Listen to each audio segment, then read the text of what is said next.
All right, welcome to our second Facebook Live. My name is Dr. Aruna Arora. I am the president of the Medical Association, and we are here for an update from Dr. Harris, well known to all of you as our state health officer. And then today our special guest is Dr. Mimi Munn, and her specialty is OBGYN, maternal-fetal medicine, and she is the chair of OBGYN at the University of South Alabama. And so we are very eager to hear from both of you. So I'm going to go ahead and let you speak. Dr. Harris, you want to go ahead and give us the update? Sure. Thank you very much, Dr. Arora. And thanks again to everybody for joining us today. We're really excited to have Dr. Munn here. I'm very much looking forward to hearing from her myself. I have some questions for you also, Dr. Munn, that I'd love for you to answer for me. Sure. I do want to remind people that we are doing this weekly. This is right now our Thursday 4 p.m. Central Time slot. And so we welcome you back today, and certainly hope you'll try to join us next week as we continue to bring in people who are experts on this topic and can give us the straight answers. So I wanted to give you just a quick update on where we are as a state. We had a pretty difficult week in terms of our numbers of COVID cases this week. We have gone from in early July, a couple of hundred cases of COVID per day and actually under 200 hospitalizations total around the state, to now where we've had more than 3,000 cases a day for the last 3 days. We've had 2 straight days of double-digit numbers of deaths, we're very sorry to report. And our hospitalizations now have gone up to over 1,800, approaching 1,900 people in the state. So that's a 10-fold increase that's happened in just over 4 weeks. And that's a pace that we've not seen before. As we talked to you about before, this has a lot to do, we believe, with the infectivity of this strain of COVID we're seeing now, known as the Delta variant. It's so much easier to spread from person to person than anything we've seen before. And even though vaccinated people aren't very likely to get infected, or if they do, they're not likely to get sick, in most cases, they still can be highly infectious because the Delta variant itself is very, very infectious. So that's quite a concern for us. We are ramping up our ability to do testing around the state. There's quite a demand for testing going on. So not only in our county health departments, but also with some private groups that we're contracting with, we're going to try to make testing more widely available. And again, we're still pushing out the message of vaccination. Everyone age 12 and up is eligible to be vaccinated. We know that people have a lot of questions about whether they want to do that. That's one of the reasons we're here. And so we'll try to answer your questions today. And as always, we remind you, please talk to your physician. Please talk to your child's physician. Please talk to someone who knows you and your family, your medical provider, wherever you get your medical care, to try to get those questions answered. So Dr. Arora, that was all I had as an update, but I'm happy to answer any questions. So That sounds wonderful. And Dr. Munn, you want to go ahead and give us some discussion? Yeah, I would love to. I'd like to say thanks to Dr. Arora and Dr. Harris for having me come on today to talk about some of the issues surrounding the COVID vaccine in women, in particular questions surrounding the COVID vaccine in pregnancy, and maybe some questions about what we've seen on the internet as far as rumors about associations with miscarriage and fertility. So I'm glad to come on today and sort of set the record straight. You know, the American College of OBGYN and the Society for Maternal-Fetal Medicine, which are the governing bodies that you know, sort of look at these issues and make statements about what to do, have come out very recently with a strong recommendation for pregnant women to receive the COVID-19 vaccine. You know, data is accumulating every day on the COVID vaccine in pregnancy, and so far everything looks very reassuring. There was a study recently published in the New England Journal of Medicine looking at the COVID vaccine in pregnancies that were being followed by the CDC in the VSafe program. And again, of those 800 and some odd pregnancies that were completed, there appeared to be no increased risk for any adverse outcomes with the pregnancies, no adverse outcomes with the babies, no increased risk for miscarriage. So again, data seems to be very, very reassuring on that front. Wonderful. And I think just to kind of delve into, a really hot topic right now, especially with adolescents and young people who are really both of those categories are our demographic of people not currently highly vaccinated. So some of the main fears that people have surround fertility and whether or not they Right. can conceive. Yes, yes, yes. And that's another big question that we get a lot. Back in December, this sort of bubbled up on the internet. There were a couple of folks that were apparently researchers, had been at Pfizer, not even in any kind of vaccine role. I think it was in the respiratory section, research section, who said that the spike protein, which the antibody that you get is made from the COVID vaccine, had some resemblance to a protein on the placenta called syncytin. And so all of a sudden, this stuff sort of appeared on social media that the COVID vaccine was going to make antibodies that would attack the placenta because of this resemblance to the syncytin protein. That was based on absolutely no data. I mean, I never found any studies, and I looked where that was ever reported. Again, out of the women, although pregnant women were not enrolled in the vaccine trials, there was probably 40 women who became pregnant incidentally, and there did not seem to be an increased risk for miscarriage in that group. There does not appear to be an increased risk for miscarriage in that group that I just talked about from the New England Journal of Medicine publication.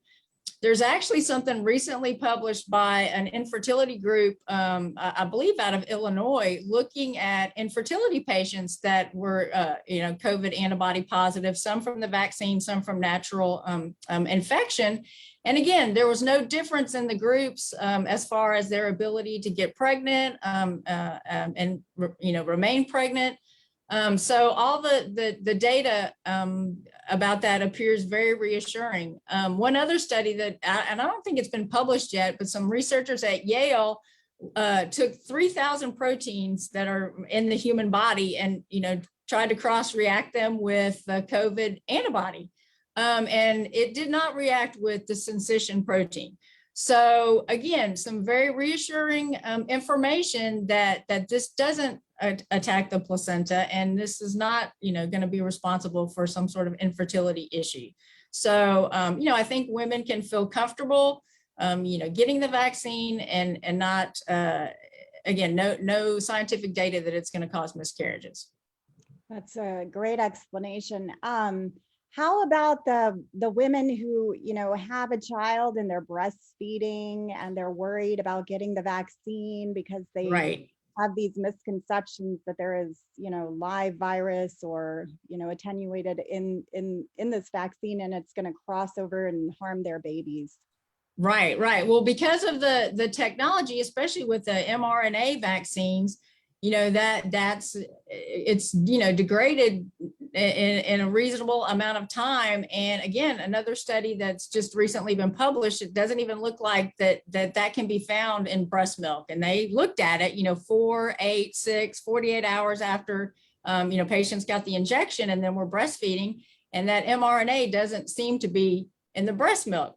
The good news is there does appear to be antibody in breast milk.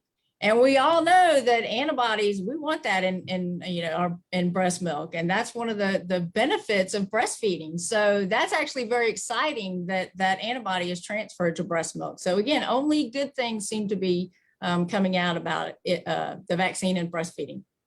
That's great to know as well. If you can comment, I know there are even just women out there who are not thinking about getting pregnant and not worried about what we've talked about, but they are worried about heavy menstrual periods after getting the vaccination.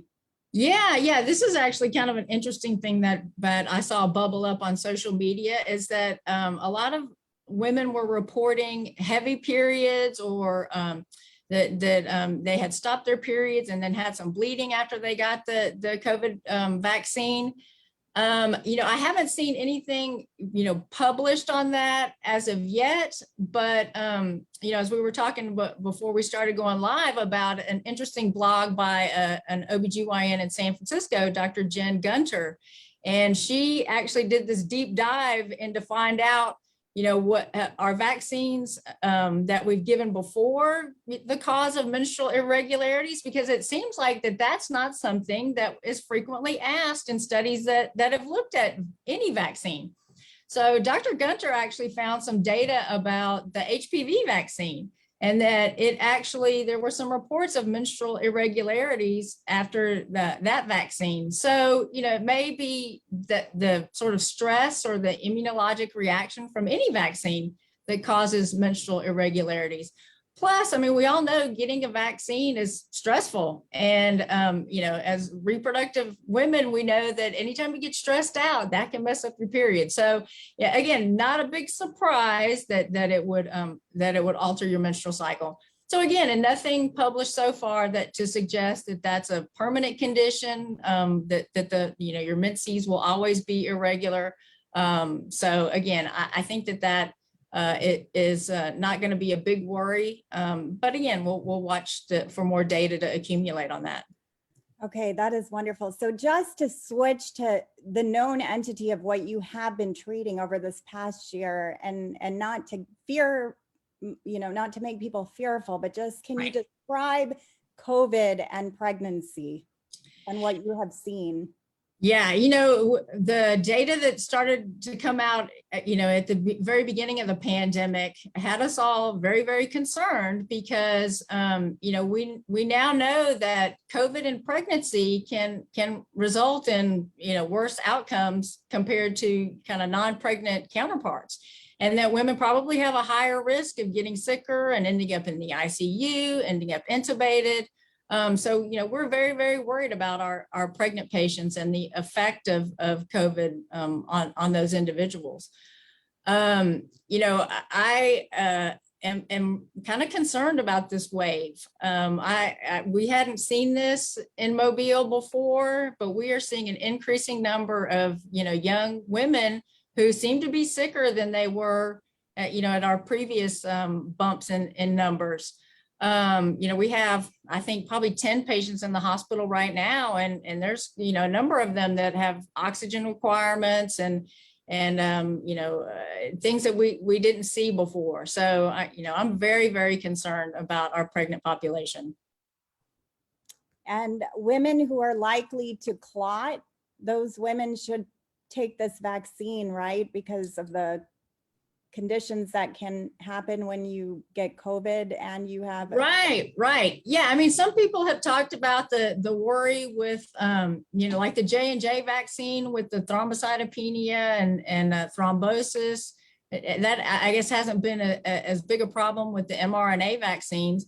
But yeah, if you get COVID disease, that is certainly associated with an increased risk for clotting. And we have seen that, women with big pulmonary emboli and needing to be on full anticoagulation.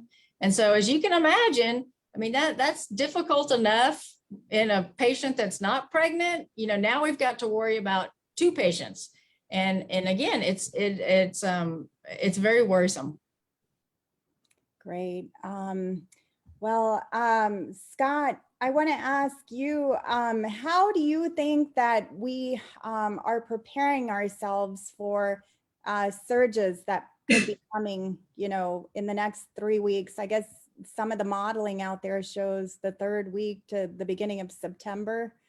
What kind of things are we doing? I would say, first of all, we're pretty concerned about what the next 3 to 4 weeks are going to look like, just because of the rate of increase of the cases. Like I mentioned a few minutes ago, we're talking daily with our hospitals to try to understand what their needs are. Right now, where Dr. Munn is located is really the hot spot for our state right now. A lot of the Gulf Coast of this country, all the way from Texas through Louisiana, Mississippi, Alabama, and into the panhandle of Florida, are really seeing increased numbers of cases, and those hospitals are pretty stressed right now. Mobile has one of the hospitals that has the most COVID inpatients in our state right now at the infirmary. So we understand what situation they are seeing. We are working with them to try to manage the resources that they have.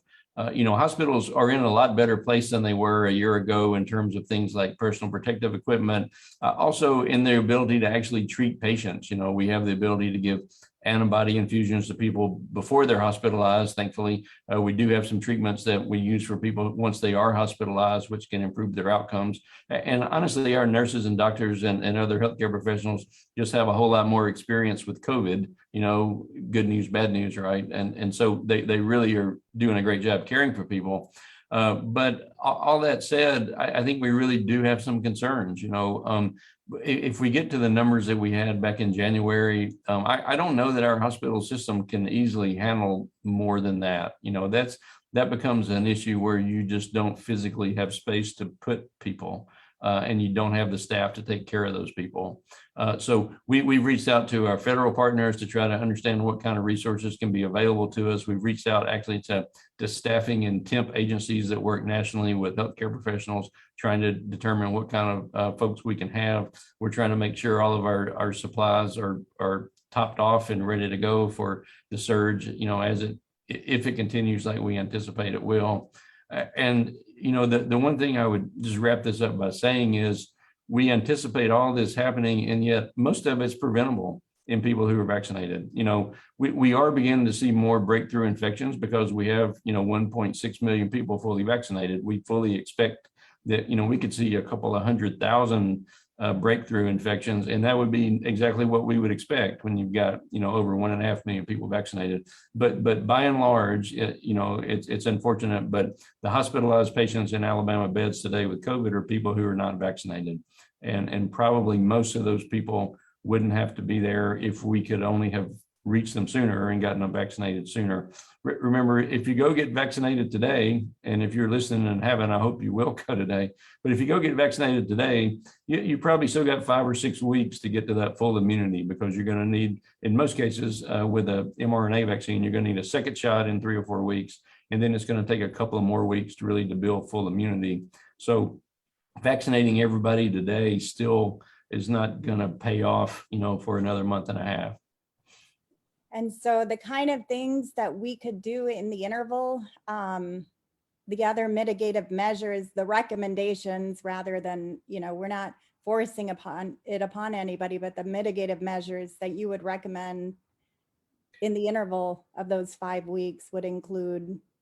Yeah, so I'm afraid it's a familiar refrain. People are really tired of hearing from me on this, but we've been saying the same things for 1.5 years. The state's been really clear that these are not going to be imposed on people. People have the right to make their own decisions, and I totally respect that. I would also say, I hope this doesn't come across the wrong way, but I think there's smart decisions, and then there's decisions that aren't smart, even though you have the right to make those decisions. So the best evidence or the best recommendations we have now are the ones we're adopting from CDC. We think masking makes a lot of sense if you're going to be in indoor public spaces. I mean, I just don't know of a reason you wouldn't want to do that. If you're vaccinated, you're certainly much more protected than someone who's not vaccinated. But really, since Delta can be so infectious, even in people who are vaccinated, if they get infected, we think wearing masks in indoor public spaces makes sense for everybody, regardless of vaccination status. We certainly want to remind people about the normal things with just hand hygiene and respiratory hygiene. I think the single most important piece of advice we can give people, and this applies to COVID, but it applies to everything else, is please stay home if you're sick. Americans don't like to stay home when we're sick. We all think we're supposed to get out and go to work and do our normal things. And hey, I don't feel that bad. I can work through it. And that's really, that's admirable in some cases, but not when we have a pandemic going on. If you're not feeling well, please try to stay home. And then finally, if you're somebody who's really vulnerable to somebody who's really at risk for serious COVID disease because you're a senior, because you have certain chronic health and big gatherings of people when you don't know their vaccination status, when you have people coming from other places, especially if they're indoors, especially if there are a lot of people there. Even if you're vaccinated, vaccination really reduces your risk. But I still would encourage people to be careful if you're one of those people who are really at high risk. That is really helpful. And I know you've been in great communication with, hospitals, with medical communities, and even recently here with the schools. I know you've been meeting with some school superintendents as well. So can you comment on how we are moving forward in the realm of schools? As in Alabama, we do start schools earlier than most people in our country.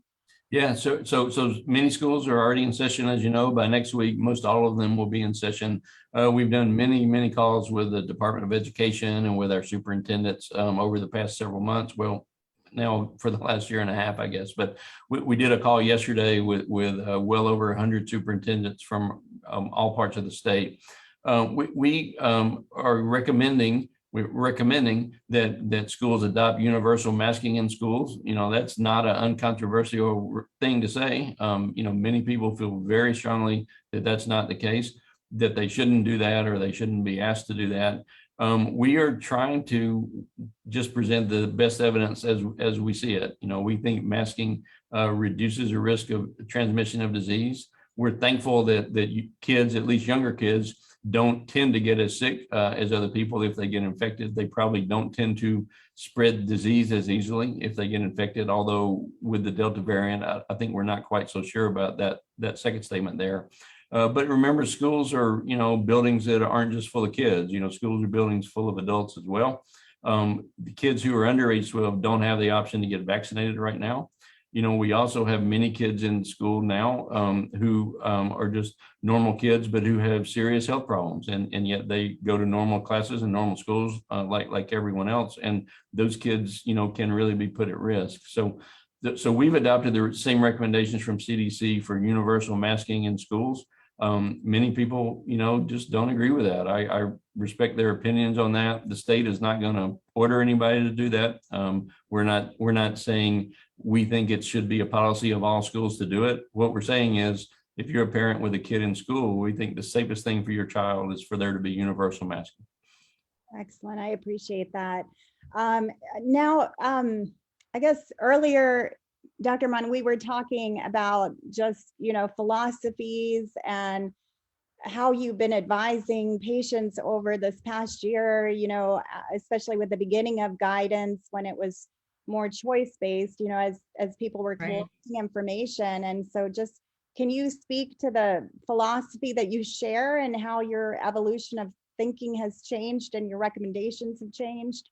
Yeah, absolutely. Absolutely. I mean, I'm not ashamed to proclaim my own kind of personal take on this, and the journey that I have made in counseling and advising people, is different than even a month ago when the numbers were going down and things were looking promising. One of the reasons why I love the state of Alabama is because we don't force people to do things. I mean, we give people a choice, and, I would like to bring people to the decision that I am endorsing, based on scientific evidence, and, because there's a benefit to it. That now, in my mind, outweighs any risks or potential risks, of which I haven't seen much of them. So so I again, a month or two ago, when the numbers were decreasing and patients were asking me if they should get it, I told them, hey, if you're healthy and you work from home and you live in rural Alabama in Chunchula, and you're work from your office and don't go outside, I mean, maybe not get it right now. I have a totally different take on it now, because again, I'm very alarmed by the increasing numbers and the severity of illness. And again, for me, it's science. The risk of what is happening to women is now higher than any worries about side effects from the vaccine, again, of which I have not seen any. I did something really interesting a couple of months ago. I worked at the Civic Center here in Mobile, where we did some mass vaccination programs on the weekends, and it was so much fun. You know, get to meet people from Mobile that are driving through, and I was part of the medical crew that that observed people and watched them for that 15 to 30 minutes after they got the injection. And I mean, it was a wonderful process, and probably 1,000 people went through my line. You saw nothing, no adverse reactions, not even any dizziness in my line. So, again, my personal experience has been, haven't really seen any problems with the vaccine, haven't seen any pregnant people that I know that have had babies have any issues with it. All I've seen is some really sick women here in my labor and delivery unit. And I am quite frankly concerned. So I'm trying to spread that word and spread that message. That I think now is the time to make that rational decision. All right, so we're going to go to some of these questions that I'm seeing. We have a question. Are we seeing more hospitalized pregnant women with COVID? And if so, are they ending up on ECMO?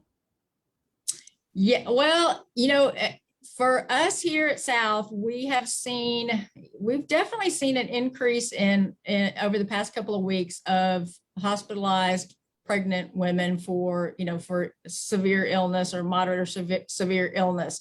We have not had anyone that had to be put on ECMO. We don't have ECMO here in Mobile, so we would have to transfer that patient. And thus far, we have not had to do that.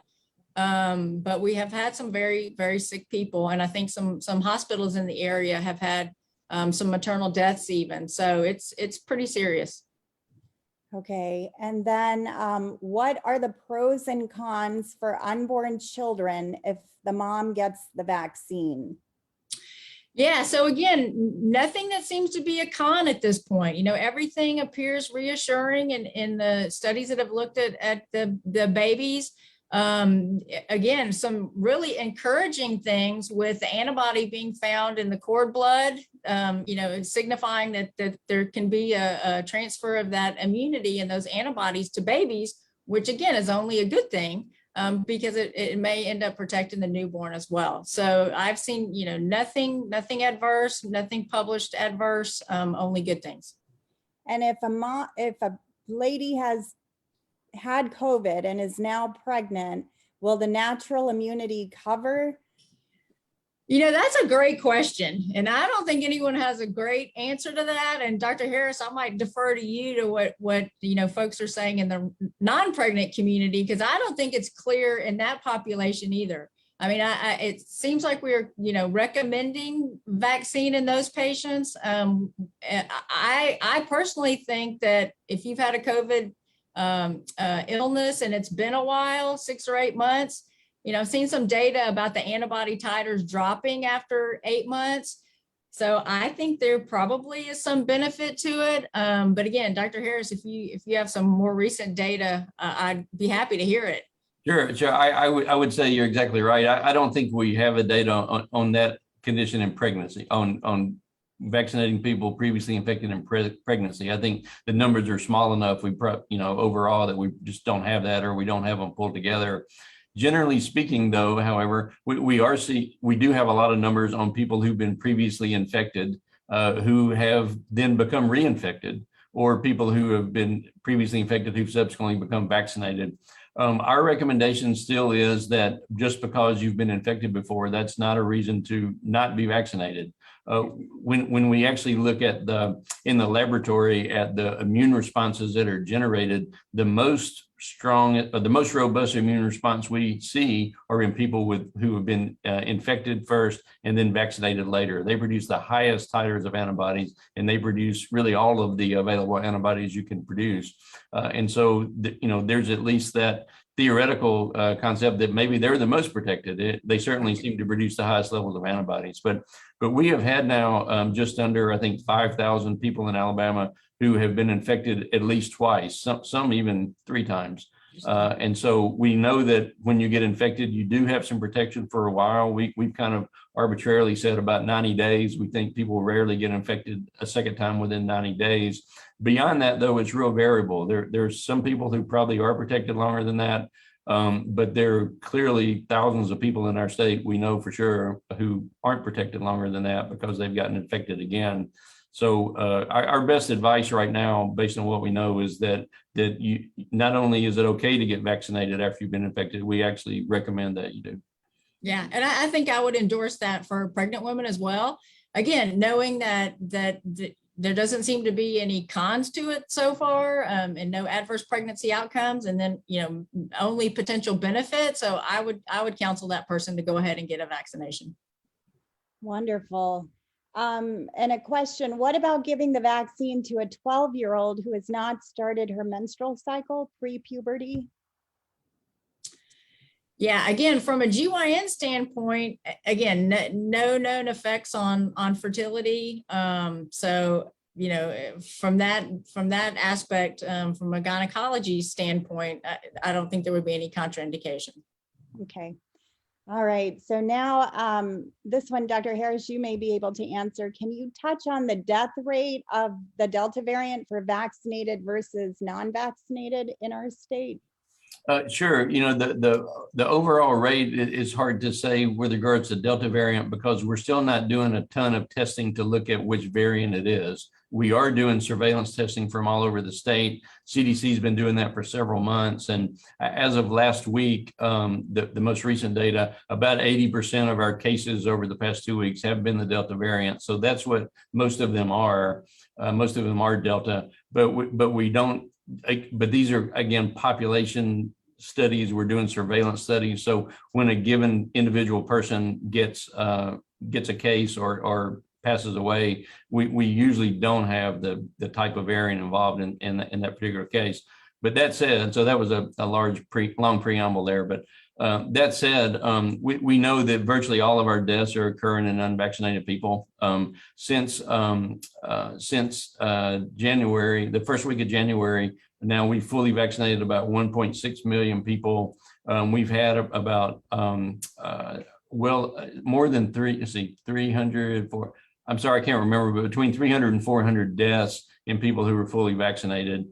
No, I'm sorry, that's not right. We've had between 30 and 40 deaths in people who were fully vaccinated, as opposed to, the total number of deaths is about 99% of the total. I just don't have the numbers in front of me, but over 99% of our deaths are occurring in unvaccinated people. Okay. And then follow-up question to that was, is Delta more contagious only, or is it more contagious as well as more serious, severe? Yeah, the best information we have is that it's not known to be more deadly. It's not known to be more dangerous. There is a little bit of data that suggests it is. There's a study from Scotland that says it might be causing more serious illness. What we have seen in this country so far is that it seems to be about the same in terms of how serious it is, how sick it makes you, but it is clearly much more infectious. With the original strain we had, the numbers we calculate show that each case of COVID would usually spread to 1 to 2 other people. What we're seeing with the Delta variant is that it spreads to at least 3 to 4 other people. Some of the calculations say even 5 other people. So much more infectious. You may have seen the national reports. That puts it on par with about how infectious chickenpox is. Chickenpox is a pretty easy thing to spread. So this is much more easier to spread than anything we've seen before with COVID. And then back to you, Dr. Munn, what about potential to affect future reproductive ability of 12 to 17-year-old girls that are currently being vaccinated? Yeah, again, there's certainly no long-term data about that, but again, with the discussion that we just had, there is no reason to think that this is going to cause any kind of infertility problems. If women have menstrual irregularities because of it, I don't, there's no reason to think that that's going to cause fertility problems in the future. I'll wait for the data to be published, but again, very optimistic that that it's going to show no adverse effects. And as you've mentioned, many people have gone on to become pregnant after Right. the vaccine. So scientifically, that shouldn't be different here, right? Absolutely. Right. Yeah. And then I guess in terms of, we know the surveys are showing, having that conversation with the doctor, their own personal doctor, makes all the difference to get the vaccine. So from a doctor's standpoint, how can we then implement having the conversation to directly getting the vaccine into the patient's arm at the time where they are most likely to want to take the vaccine? Have we thought of strategies and ways to, I know we have some, limitations based on the actual vaccine, paperwork itself from a federal standpoint, but is there anything that we can do in the interval to, I guess, help our public get the vaccine? But we're telling them to go to their doctors. And so can we then make the transaction happen in the actual doctor's office? Yeah, that's a really difficult question. I would say, all of us in medicine, there's a sense in which we're just sort of in sales, right? I mean, we have people who come to us and they're thinking about something or they're trying to figure out what to do. And, hopefully we're the ones that have the knowledge and the experience to be able to give them good advice. But, just telling them sometimes is not enough. I mean, you do sometimes have to convince people to do things they don't want to do. And much of, as we've talked on here before, I spent about 20 years just being a private practice physician before I started working in public health. And, every day it was, just a long series of one-on-one talks with people going, I really wish you would do this. And sometimes they would, and sometimes they wouldn't. But that's why you come to see your doctor, right? You come to ask somebody who knows you and understands you and who hopefully understands what your reasoning is and what your challenges are. The one bit of advice I guess I would give to any providers out there, being hesitant about a vaccine, a lot of times those are just really smart people asking really smart questions and they just haven't gotten the information they need yet. And so it's really important to delve into why people haven't made up their mind yet. So sometimes it can just be for reasons that you can answer in one sentence and you've eased their mind. But sometimes it's a lot of other things that the patient maybe can't even verbalize well. And so you've really got to work through that and you've got to spend some time and understand what their hesitation is and understand what their concerns are. So I don't think there's a simple formula. I think everybody's a little bit different and everybody, has different thoughts and feelings about it. Yeah, and if I could just interject, I think making it as easy as possible to get the vaccine is a great idea. We've actually set up a station in our outpatient clinic so that after we counsel a patient and, they're ready to go, all they got to do is walk around the corner and there it is. So, yeah, I mean, I think making it as simple and easy and as accessible as possible is a step in the right direction. Yeah, definitely. Definitely. When the data supports it, it would be good. Okay, so we've got a couple more questions. Do vaccinated type 2 diabetics have a higher risk for severe disease from Delta compared to a non-vaccinated diabetic patient, I guess? I'm not, if I understand the question, vaccination with the COVID vaccine seems to reduce your risk of serious illness and hospitalization and death in all populations. I mean, at least to the best of my knowledge. I don't know of one particular study that only looked at type 2 diabetics, but I feel I can very confidently say that if you have chronic medical problems, certain chronic medical problems and diabetes is on that list, both type 1 and type 2, your risk of getting serious illness or hospitalization or death is much higher from COVID than the average population. And we know that vaccination reduces the risk of serious illness and hospitalization and death. So if I'm understanding the question correctly, if you're a type 2 diabetic, you absolutely need to be vaccinated if there's no other reason not to do it, because it'll improve your chances of staying out of the hospital or worse. Okay. And then the J&J vaccine is more prone to thrombosis in pregnant patients. Would you recommend the Pfizer vaccine better than a pregnant patient? Better? Yeah, that the data came out about the thrombosis and thrombocytopenia, and it not necessarily in pregnant women, but that sort of reproductive age group. It seemed like that they had to stop and kind of look at that momentarily. So yeah, what ACOG and SMFM recommend is certainly informing patients of that piece of data about that particular vaccine. If they understand the risks, then to proceed with that vaccine. Since we have the Pfizer readily available, usually the patient opts for the Pfizer with us. But it's not necessarily a contraindication. The patient just has to be fully informed about that piece of data with that particular vaccine. Okay, well, I think we've answered most of the questions and we've gone over what we, said we were going to go over, I think by 10 minutes. So I want to thank both of you. If you have any closing comments or anything to add before we kind of close up here, Dr. Munn, Dr. Harris. Yeah, I would just like to thank both of y'all very much for having me on and giving me an opportunity to talk about how important this is. I love and care deeply about, the women of Alabama, and really just want them to be healthy and have good, happy babies and pregnancy. So I appreciate y'all having me on today. We appreciate you sharing your expertise. And Dr. Harris? Yeah, and thank you, Dr. Munn. That was terrific. It was really great to have you. I learned a lot, and I really appreciate you making time to be on the broadcast today. Just to remind people, we are going to do this again next week, and look forward to being back with you. I hope you'll take time to join us.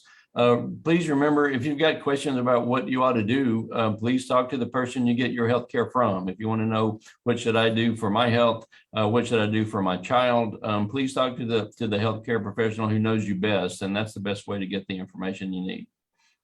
Wonderful. Well, thank you, Dr. Harris, and thank you, Dr. Munn. Thank you. Bye-bye. Bye.